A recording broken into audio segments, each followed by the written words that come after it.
going on? Lake of the Ozarks, William Holtz here with Lake TV. It's time for another Mic'd Up podcast, and I'll tell you, it has been a crazy couple of weeks around the lake area with some headlines, none bigger than the one that hit on the 29th of October. The Osage Nation from Oklahoma has proposed a casino and entertainment complex at the lake. Heck, it's all we've talked about, seen about over the last week or so. We ran our story in Cup of Coffee last week, and there was a lot of misconceptions, lack of understanding, if you will, from our community. And so we wanted to bring on somebody that might be able to help bridge some of that lack of understanding. Our guest today, Mike Leara, the chairman of the Missouri Gaming Commission. Mike, thank you so much for joining us. Hey, Ricky, thanks for having me. No problem. So, Mike, we're going to get right into it. First, you're with the Missouri Gaming Commission, and for those out there that may not know what exactly the Gaming Commission does, can you tell us what your organization is responsible for? Yeah, so the Missouri Gaming Commission consists of 5 commissioners appointed by the governor, and we are charged with regulating the gaming industry in the state of Missouri. Right now, that's 13 casinos for the moment, and there are 13 casinos in Missouri, all on the Mississippi or Missouri River. So, okay, so you guys are huge, obviously, in the casino realm. How about when it comes to things like the Missouri State Lottery, scratchers, Powerball, things like that? So that's a separate commission. Good question, but a separate commission, and we really have little to no interaction. There's dialogue between us over different issues, but for the most part, we have nothing to do with each other.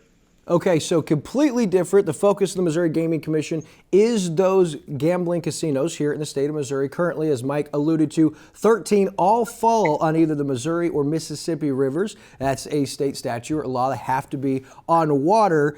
And so as we get into our topic today, the Osage Nation in Oklahoma have proposed this casino and entertainment complex down here at the lake. And although that's in Missouri, that wouldn't so much be you guys that would be overseeing this if it comes to fruition, correct? Possibly not, but most likely yes. Here's how that works.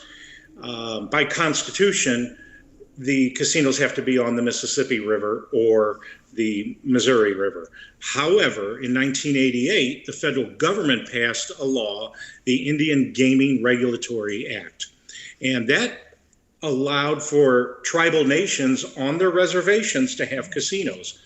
There's an exemption in there that they can apply for. It's not automatic by any means, but there's an exemption that would allow them to have a casino on an off-site location. Now, what does that mean? Likely property that they own, and we've heard about recently that they either intend to or have purchased in, I believe, Miller County. It's the Lake of the Ozarks. Yeah, 28 acres is what they said, and I guess it's unsure now if they've bought it or if their plans are to buy it. But yeah, so it would not, with this exemption, if it's not on a reservation, which there's no reservations here, it doesn't have to be on water in this particular instance, correct? That's right, because that would be operating outside of the Missouri Constitution under federal law that would allow them to have gaming. So this is not widespread. There are some of these exemptions out there, not many, and some have been denied. So with that in mind, they would have to go through the process of requesting for this exemption. Begins with the Department of Interior. However, one of the considerations in approval of this from the federal government is how does the state feel about it? A governor could veto this. If there was an approval from the governor, then the application process could proceed.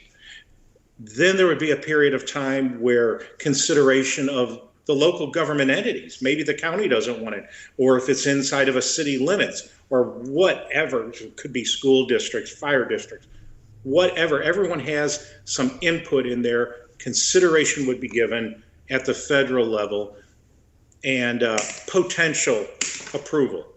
And for that, so I understand. Well, go ahead. Sorry to interrupt. For that to happen, the state and their influence on that federal approval would be very, very important, including, like you said, Governor Parson, for instance, and maybe even the Missouri Gaming Commission. That would help that process go along probably quicker at the federal level, correct? I think it's critical to that decision being made. I don't think it would make it any quicker. I think if there is not approval from the government at the application time, that it will not happen. So where does that stand? We don't know. There is no approval or denial at this point from the Gaming Commission. In other circumstances, other states where this has been approved, the gaming commissions or the gaming authorities have been involved by agreement, by a compact. So if there is an application made, it's assuming that there will be a compact between the state, the local authorities, and the federal government.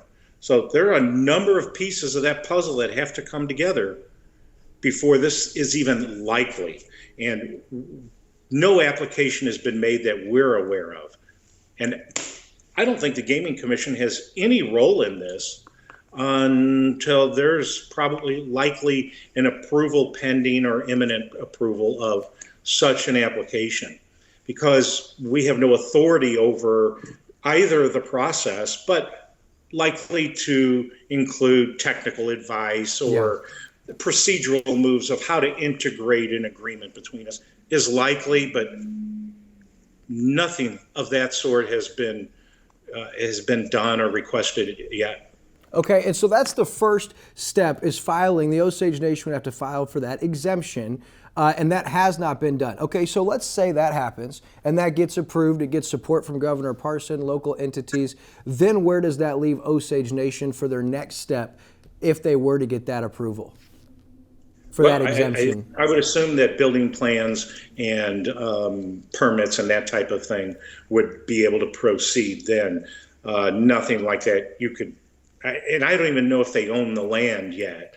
So I think some sort of buy-in, and we'll call it that loosely, but a buy-in, an agreement with the governor would probably give the federal government enough appetite to approve this. However, there have been 6 denials of these types of applications because one of the considerations that the Department of Interior uses, one of the criteria, is how far away from your reservation is this? Well, when we look at that, the Osage tribal territory, and I'm roughly guessing, is about 150 miles away. Between Osage and Lake of the Ozarks, there is the Shawnee Nation that has a casino right across the Missouri border in Oklahoma. Would they have any opposition or say? I think that the distance consideration mainly applies to Osage is not likely to be able to have a casino in Pennsylvania or Ohio, right? Makes sense. But in this case, there could be some resistance or pushback because of that. We don't know. We simply don't know. But these are factors in all of this decision process as it goes forward. Very good. Now, Mike, let me ask you, and you may not know, I do know you have been quoted many times, is currently the Gaming Commission is a neutral stance. You're not pro, you're not against, because you just don't know yet. But what is the feel at the state level with Governor Parson and his administration? Is there any tell or is there any feel at your guys' office or the Gaming Commission of how Governor Parson and his administration has responded or taken to this news break? No, I have no idea. And we have not been contacted from Osage Nation, Department of Interior, the governor's office, no one. We're a regulatory body. We're indifferent. If we are charged with regulating an entity, we'll do that job in the best that we can.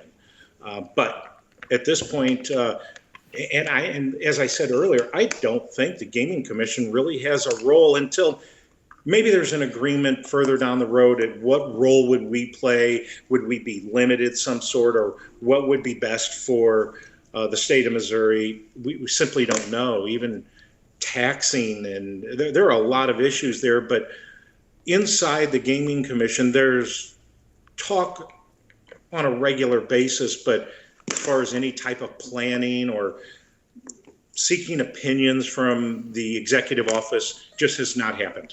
Gotcha. Okay. I think we're at such an early stage that's just premature to start from the Gaming Commission reaching out. and Right. seeking any advice at this time. Very good. Okay, so when you talk about all these hoops and all the things that, no exemption filed for, no request, we're looking at a pretty lengthy time, even if this were to come to fruition. Can you put a ballpark figure on when this could come to fruition, or how many months, years, decades we may be looking at until they could be breaking ground on this development?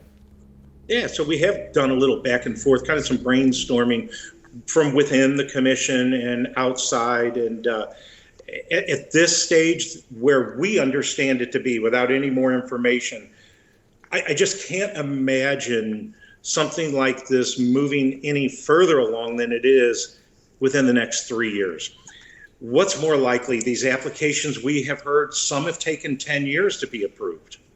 Wow. So somewhere between there, I think if everybody's on board with this and it moves fairly smoothly, I would say 3 to 5 years before you see this, any type of groundbreaking or even an opening of a casino would be really difficult in the next 3 to 5 years. So. Great. Well, and that brings me to my next point. We did this local study to find out from our local community here at the lake, what were some of their 3 concerns or cons if this came to fruition, and what were 3 benefits.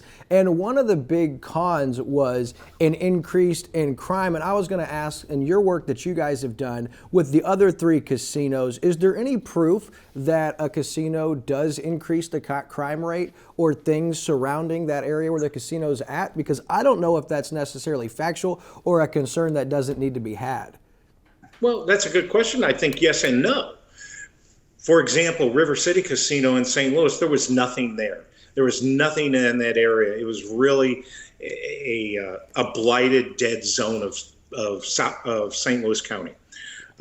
So now you have all this economic activity there, a lot of coming and going. And was there some crime? Yes. Just to that area, typical crimes that happen in any business. Does it bring crime to the area? I just don't see that. Right. There are some casinos that have far less crime and very little activity from law enforcement or from the highway patrol that's in every casino. It does not seem to attract criminal activity, although there is criminal activity that happens there. And we see those statistics. But some are better than others, some are more challenging. But that did not cross my mind as what the impact of the county or that lake area would experience. That just is not Great. Something that crossed my mind on. And I wanted you to field on that, because I felt similar. In a lot of these casinos in Missouri are in bigger cities that have a lot of other activity, and it's hard to gauge because the lake is such a unique area. Another thing, and you may not have insight to this and understand how the Osage Nation or other tribes of this work, but a concern here at the lake is we have a huge shortage of qualified workers as well as affordable housing. And there were rumors and reports that sometimes with these complexes, the Osage Nation would potentially bring a lot of workforce as well as dedicate a floor or 2 of this complex for them to live in, and that would alleviate some of those concerns. Can you speak on that, or is that something you have no idea about? Yeah, I could speak to that. The casinos have a lot of challenges in front of them hiring people. I have spoken to them, and they would have more gaming operations if they could hire people, and it's a problem everywhere. It's not unique to the gaming industry, but everyone's having challenges hiring. But I know by speaking to GMs of all of the casinos that they're open for business. They would love to hire more people and have more gaming if they were able to hire. So would that not be the experience of the Osage Nation? I have no idea. Would they be able to? I believe that the Osage Nation already has several casinos.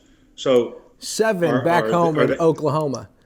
Yeah. So are they staffed by their members, or I'm sure that they have to hire outside help too from the general public. So I think that's a challenge that will work itself out over the coming year or two, when the pandemic is further behind us. So Certainly. I'm not concerned about that part. And with it being, like you said, anywhere from 3 to 10 is just a ballpark figure, the complexion of the lake and the industry is going to change so drastically. Those issues will be either null and void or be dealt with differently. All right, Mike, another big thing that people said was a pro for a potential casino at the lake was increase in revenue for the area. However, it would be a little different, it appears. And so can you walk us through that process as far as revenue, sales tax, things that would typically go to the county? It might be a little different with this, correct? Yeah, don't get too excited there, because that may or may not be the case.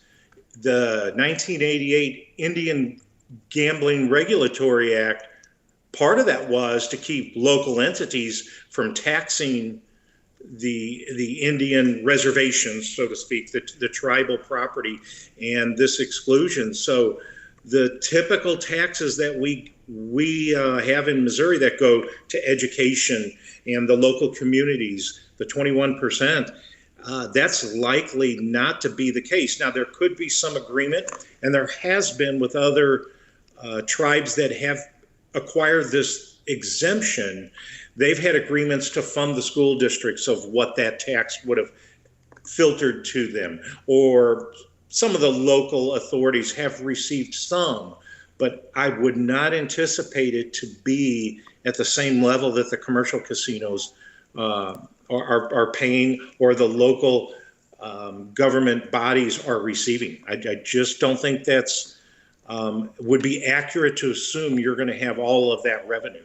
Because they are exempt from that. That was part of that 1988 right. situation. Okay, so when they do that, is there a law or statute that says that amount has to be predetermined? Or could it be something where they say, hey, for the schools, you would have typically got this %. So after the year's over, the fiscal year, we'll open our books and then we'll contribute that amount? Or, how would that work? Yeah, it would be an agreement. It probably would not be a percentage. It would probably be an amount. Maybe there would be some CPI applied. I don't know. Those are all part of the compact and the agreement that would come together between likely the governor, the local officials, whether that's county, city, whatever that case may be. Everybody's going to have to come together to an agreement. And what would they pay? They would probably look at something that is experienced in another state where this operates, and the local government bodies have approved it and been satisfied with it. So no idea what that would look like, but typically there is something, because you're going to have enhanced fire protection, enhanced police protection, just a number of things, infrastructure, and so why would your county want that, other than the economic activity that comes through people buying gasoline and the ancillary businesses? It doesn't make a whole lot of economic sense, right? Right. But typically there's something that's given to the community, and plus the jobs, as we spoke about earlier. Would the tribal nation supply all of the labor force? Not likely, no. So my last question before I let you go, and I'm so glad we were able to do this, because this is so good for you out there in the Lake of the Ozarks to hear from somebody with the Gaming Commission, especially Chairman Mike Leara, is one other concern that locals had was with so much to do here at the lake that people would then choose to spend their money at the casino. But is there any proof or facts or statistics that say people that want to gamble are going to go to a casino? I know me, for instance, I don't have an issue driving to Harrah's, driving to Boonville. If I want to play blackjack, I'm going to do it. People that want to gamble from around the area are probably not going to choose to not boat and go gambling. So I guess my question, to give you a question, do you see people traveling from further than 45 minutes out of an area? Is there a statistic that shows how many people coming to casinos are either local or outside a 30, 45 mile radius? There was a yes or no part in that, and I would say no. I don't see that. I don't see it becoming a destination. It may be something initially new that creates some enthusiasm for people to go to the lake, but I see it more as a service that would be provided to people already going to the lake. You know, you have one in Boonville, you have them in southeast Missouri, northeast Missouri, northwest Missouri. They're pretty much all over but southwest Missouri. I just don't think it's something that creates a whole new level of tourism in the state. While we encourage economic development, especially in Miller and Camden County and everywhere in the state, I think that is a reach to think that you're going to have another 100,000 or 1 million people come to the lake because of that. I think it will be used. I think it's likely that it would make money. You just never know, though. Yeah. Very good. But I don't think it creates a whole new customer base coming to the lake. I just don't think that's the case. Very good. Well, that answers the majority of the important questions I had. I hope you're okay with now when I go to Boonville and Harris, I'm going to name drop and say, hey, I'm buddies with Mike Leara. You better loosen these slots up for me before I step on the gaming floor. I'm not real comfortable with that, but I think all the GMs understand I don't do that kind of thing. I'm just playing with you, buddy. That was awesome. Yeah. Well, Mike, hey, we want to do this again as this project gets closer or the process with the application, the exemption. We'd love to be able to bring you back on so you can talk to our locals here and help bridge that gap when we do have a lack of understanding down here. Yes, so more information comes daily to us as we explore case study and things that have happened since 1988 and this exemption. So feel free to call. We'll make ourselves available, and we wish you the best. Thank you so much. That is Mike Leara, Chairman for the Missouri Gaming Commission. I'm William Holtz with Lake TV, and this has been our latest Mic'd Up presented by Hy-Vee in Osage Beach and Jefferson City. Mike, thank you very much, my friend. Yep, good day.